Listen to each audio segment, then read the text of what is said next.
বিরোধী দলের নেতা বলার পর আর কি বলবেন বলেন? উই অ্যাকসেপ্ট হিজ বল। উনি ভালো কথা বলেছেন, যৌক্তিক কথা বলেছেন। আমি আমার রিয়াকশনও দিয়েছি। উনি বিরোধী দলের নেতা, বলুন। মাননীয় স্পিকার, আপনাকে ধন্যবাদ। আমরা প্রথম দিনই অঙ্গীকার ব্যক্ত করেছি এই বিরোধী দল কোনো গতানুগতিক বিরোধী দল হবে না। ন্যায়সঙ্গত সকল কাজে সমর্থন, সহযোগিতা, অন্যায় এবং জনগণের অধিকার হরণকারী সকল পদক্ষেপে আমাদের কণ্ঠ থাকবে আপোষহীন। আমরা সে কথাই বলেছি। আজকে মাননীয় সংসদ সদস্য প্রেসিডেন্টকে ধন্যবাদ জানাইতে গিয়ে আমাদেরকে একবারে জেরবার করে ফেলেছেন এবং তিনি অসংখ্য মিথ্যা তথ্য এখানে এসেছে, যে দুই একটার প্রতিবাদ আপনি নিজেও করেছেন। আমি অনুরোধ করব যে অসত্য কোনো তথ্য যেন এই মহান সংসদে কেউ পরিবেশন না করেন। জেনে শুনে সতর্কতার সাথে আমাদের সকলেরই এখানে দায়িত্বশীল আচরণ করা উচিত। যে জিনিসগুলো অসত্য, বিভ্রান্তিকর, আমি অনুরোধ করব তা এক্সপাঞ্জ করা হোক। ধন্যবাদ মাননীয় স্পিকার। ধন্যবাদ বিরোধী দলের নেতা। আমি বক্তব্য পরীক্ষা করে দেখব, যদি সেখানে অসংসদীয় বা কোনো অসত্য তথ্য থাকে সেটা এক্সপাঞ্জ করা হবে। বিরোধী দলের নেতা বলার পর আর কি বলবেন বলেন? উই অ্যাকসেপ্ট হিজ বল। উনি ভালো কথা বলেছেন, যৌক্তিক কথা বলেছেন। আমি আমার রিয়াকশনও দিয়েছি। অপেক্ষা করুন, আমরা একটু কার্যসূচি নিয়ে এগিয়ে। আপনি কি মাননীয় সদস্য, আমি তো বললাম যে যদি মিথ্যা তথ্য থাকে সেটা আমি এক্সপাঞ্জ করব। আমি নিজেই সাক্ষী, আপনাদের গাজী নজরুল ইসলাম একজন মুক্তিযোদ্ধা, তার আগে রাজবাড়ী ডাক্তার আসজাদ একজন মুক্তিযোদ্ধা, উনি আগে এক সংসদে আমরা একসাথে ছিলাম, 3 জন মুক্তিযোদ্ধা ছিল সেই সংসদে। বাট বাই অ্যান্ড লার্জ জনগণের পারসেপশন কি সেটা জানেন, সেটা আর এখানে বলতে চাই না। মাননীয় সদস্য, আমরা সকল তিক্ততা উপেক্ষা করে সামনের পথে চলতে চাই। অতীতের ক্লেদাক্ত অতীতকে আমরা ভুলে যেতে চাই। তারপরে যদি আপনারা মনে করেন যে কিছু কিছু ব্যাপারে আপনাদের আপত্তি আছে, আপনাদের বক্তব্যের অনেক সুযোগ আছে। 50 ঘন্টা আলোচনা হবে, আপনি এর পাল্টা বক্তব্য দিতে পারবেন, সেই সুযোগ আপনাদের রয়েছে। আমি এখন রাষ্ট্রপতি ভাষণ নিয়ে এগিয়ে যেতে চাই। পরবর্তী বক্তা মোহাম্মদ আবুল হাসান, 233 সিলেট 5। মাননীয় সদস্য, আপনার সময় 5 মিনিট। মাননীয় স্পিকার, আলোচনায় অংশগ্রহণ করে মহান আল্লাহর নিকট শুকরিয়া আদায় করছি এবং আমি কৃতজ্ঞতা প্রকাশ করছি বগুড়া 2 মহাস্থান গড়খ্যাত শিখগঞ্জ উপজেলাবাসী, বগুড়াবাসীর প্রতি এবং মাননীয় প্রধানমন্ত্রীর প্রতি। মহামান্য রাষ্ট্রপতি একজন অত্যন্ত ভাগ্যবান ব্যক্তি।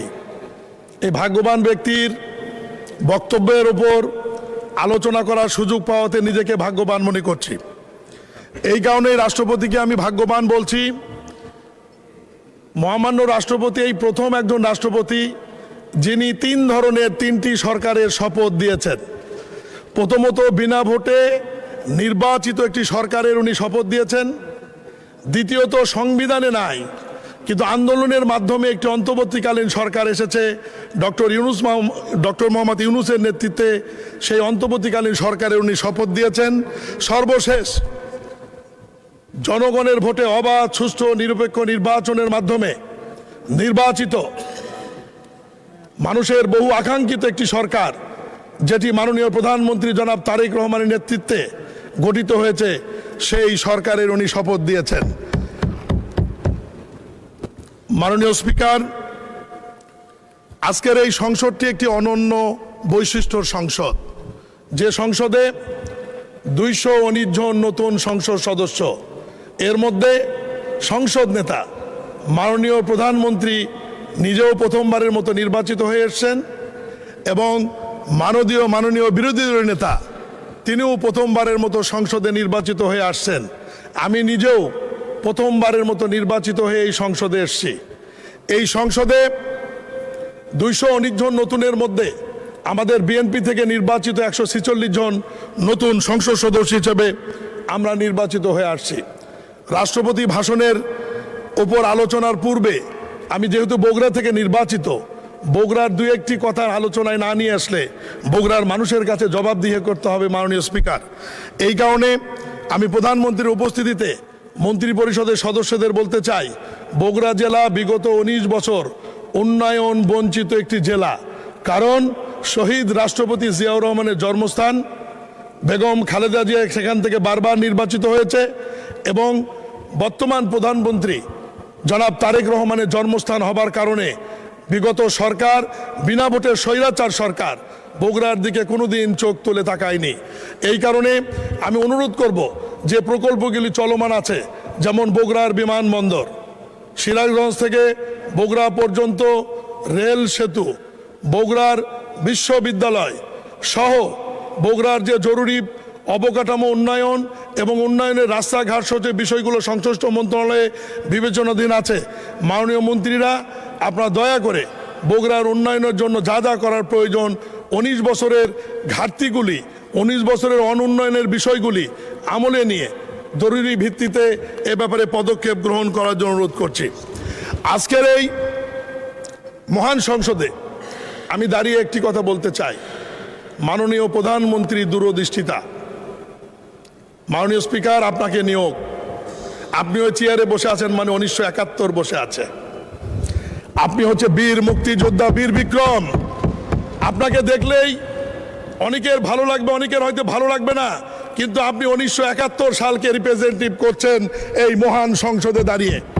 এই ক্রেডিট বিএনপির এই কারণেই, মহান স্বাধীনতার ঘোষক শহীদ রাষ্ট্রপতি জিয়াউর রহমান মহান স্বাধীনতার ঘোষণাই করেননি, উনি যুদ্ধ করেছেন এবং যুদ্ধ করে এই দেশটাকে স্বাধীন করার ব্যাপারে ভূমিকা রয়েছেন। আজকে ট্রেজারি ব্রাঞ্চে, সরকারি দলের ব্রাঞ্চে আজকে আমাদের আনন্দের বিষয়, বহু মুক্তিযোদ্ধা আমাদের সামনে বসে, জয়নাল আবেদিন ফারুক, আমাদের মনিরুল হক চৌধুরী, আমাদের স্বাস্থ্যমন্ত্রী সাখাওয়াত হোসেন বকুল সহ অ্যাডভোকেট ফজলুর রহমানের মতো প্রথিতযশা স্বনামধন্য মুক্তিযোদ্ধা, আজকে গয়েশ্বরচন্দ্ররা, ইকবাল হাসান মাহমুদ টুকু সহ অনেক প্রথিতযশা স্বনামধন্য মুক্তিযোদ্ধা আজকে সরকারি দলের বেঞ্চে উপস্থিত, যেটি বিরোধী দলের মধ্যে খুঁজে পাওয়ার কোনো সুযোগ নাই। মাননীয় স্পিকার, মাননীয় সদস্য, এক মিনিট, বিরোধী দলের বেঞ্চেও মুক্তিযোদ্ধা রয়েছেন। আমি নিজেই রণাঙ্গনে দেখেছি গাজী নজরুল ইসলাম সাতক্ষীরা, তিনি একজন মুক্তিযোদ্ধা। Please continue. মাননীয় স্পিকার, আজকে আমরা যেমন 71কে ধারণ করি, 1990 এর স্বৈরাচারী বিরোধী আন্দোলনকেও আমরা ধারণ করি। 1900 স্বৈরাচারী বিরোধী আন্দোলনের সম্মুখ ভাগের নেতারা আজকে বিএনপি থেকে নির্বাচিত হয়ে আমাদের এই সরকারি দলের বেঞ্চে বসে আছে। জনাব আমানুল্লাহ আমান, খায়রুল কবির খোকন, আবুল খায়ের ভূঁইয়া, বকুল সহ অনেকের কথা আজকে আমরা যারা আছি 90 এর স্বৈরাচারী বিরোধী আন্দোলনের, এখন যদি আমরা বলি বিরোধী দলের বেঞ্চে কি এরকম আছে, ওনারাও দাঁড়িয়ে বলতে পারে, কিন্তু তাদের নাম কিন্তু ইতিহাসে আলোচনায় নাই। আজকে বিএনপি এমন একটি সংগঠন যারা 3টি আন্দোলনকে ধারণ করে এবং 3টি আন্দোলনের ট্রফি তাদের ঘরে, 1971, 1990 এবং জুলাই আগস্ট, 3টি আন্দোলনই আমাদের ঘরে। এরকম ট্রফি অন্য কোনো রাজনৈতিক দল বাংলাদেশের ইতিহাসে দেখাতে পারবে না। মাননীয় স্পিকার,